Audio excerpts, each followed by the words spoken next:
اکثر لوگوں نے مجھ سے یہ سوال کیا ہے کہ آپ اسکول سے، کالج سے اور پھر یونیورسٹی سے تعلیم حاصل کرنے والے نوجوان ہیں، آپ نے کسی مدرسے سے تعلیم حاصل نہیں کی، پھر آپ غازی ممتاز قادری کی حمایت کیوں کرتے ہیں؟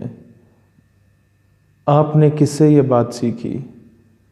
تو آج میں یہ جواب ان تمام لوگوں کو دینا چاہتا ہوں کہ جناب، یہ تعلیم مجھے قائد اعظم محمد علی جناح رحمۃ اللہ علیہ نے دی۔ اب آپ کے ذہن میں سوال پیدا ہوگا کہ قائد اعظم نے کہاں سے یہ پیغام دے دیا؟ جب قائد اعظم کی زندگی کو میں نے پڑھا تو مجھے اندازہ ہوا کہ جب غازی علم الدین شہید رحمۃ اللہ علیہ نے راجپال نامی گستاخ رسول کو واصل جہنم کیا تھا تو غازی علم الدین کے کیس کے لیے پورے ہندوستان سے چندہ اکٹھا کیا گیا اور قائد اعظم کے سامنے رکھا گیا کہ آپ بہت مہنگے وکیل ہیں، آپ کیس لڑیں۔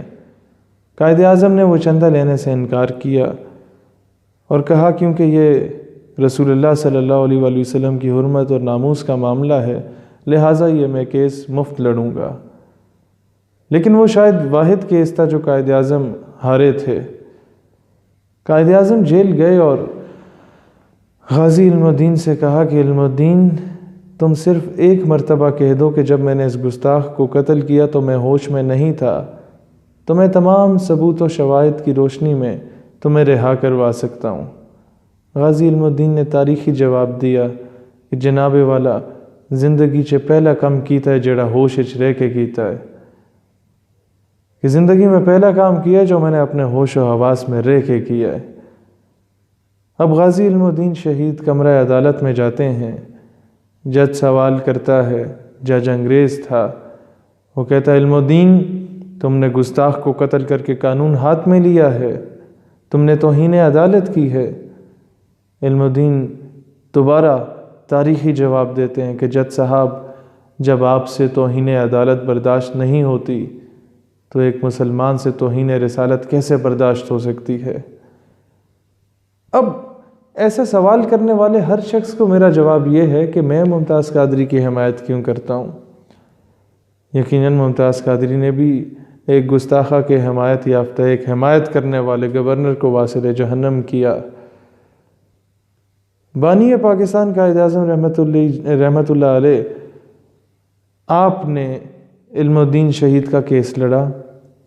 بانی پاکستان کے استاد، مفکر پاکستان، شاعر مشرق کہوں تو بہت محدود کر دوں گا، حضرت علامہ اقبال رحمۃ اللہ علیہ، آپ نے غازی علم الدین ڈیفنس کمیٹی بنائی۔ تو آج جو بھی شخص نے غازی ممتاز قادری ڈیفنس کمیٹی بنائی یا غازی ممتاز قادری کا کیس لڑا یا ان کی حمایت کی، وہ دراصل قائد اعظم رحمۃ اللہ علیہ کے نقش قدم پہ چل رہا ہے۔ جناب، یہ معاملہ کسی مولوی صاحب یا پیر صاحب کا معاملہ نہیں، یہ پوری امت کا معاملہ ہے۔ امام مالک رحمۃ اللہ علیہ سے ایک شخص نے پوچھا کہ اگر کوئی انسان گستاخی کرتا ہے تو اس کے ساتھ کیا ہونا چاہیے؟ امام مالک نے جواب دیا کہ اسے زندہ رہنے کا کوئی حق نہیں۔ دوبارہ سوال کیا گیا کہ اگر وہ زندہ رہتا ہے تو کیا ہونا چاہیے؟ امام مالک نے کہا کہ پھر امت کے باقی رہنے کا کوئی جواز نہیں رہتا جب حضور علیہ الصلوۃ والسلام کا ایک گستاخ اس دنیا میں زندہ ہے۔ میرے دوستوں اور بھائیوں اور اس قوم کی بیٹیوں، آج ہم نے یہ فیصلہ کرنا ہے کہ قائد اعظم اور علامہ اقبال کے نقش قدم پہ چلتے ہوئے ایک چیز اپنے ساتھ وعدہ کریں کہ ہم ہر چیز پر کمپرومائز کر سکتے ہیں، لیکن حرمت رسول، ناموس رسالت اور ختم نبوت صلی اللہ علیہ وآلہ وسلم پر کبھی بھی سمجھوتا نہیں کر سکتے۔ اور نوجوانوں، آپ سے کہتا ہوں کہ اگر کوئی شخص مدرسے سے نکل کے یا مسجد سے نکل کے نعرہ تکبیر اور رسالت کی صدا کو بلند کرتا ہے، شاید مغرب کو اتنی آگ تب نہ لگے جتنی آگ مغرب کو تب لگتی ہے جب ایک اسکول، کالج اور یونیورسٹی کا لڑکا باہر نکلتا ہے پینٹ کوٹ اور ٹائی پہن کے اور ذکر کر رہا ہوتا ہے خدا اور اس کے رسول کا، کیونکہ آپ نوجوانوں پہ اربوں ڈالرز انویسٹ کیے گئے ہیں وہ فاقہ کش کے موت سے ڈرتا نہیں ذرا، جس کے گھر میں بھوک پیاس اور افلاس کا عالم ہو اور پھر بھی موت سے نہ ڈرے، اتنا غیرت مند مسلمان، اس کو کس طرح شکست دی جائے؟ وہ فاقہ کش کہ موت سے ڈرتا نہیں ذرا، روح محمد اس کے بدن سے نکال دو۔ جب وہ عشق مصطفیٰ علیہ السلام کی تڑپ اس کے بدن سے نکال دی جائے گی، only then you would be able to defeat that Muslim۔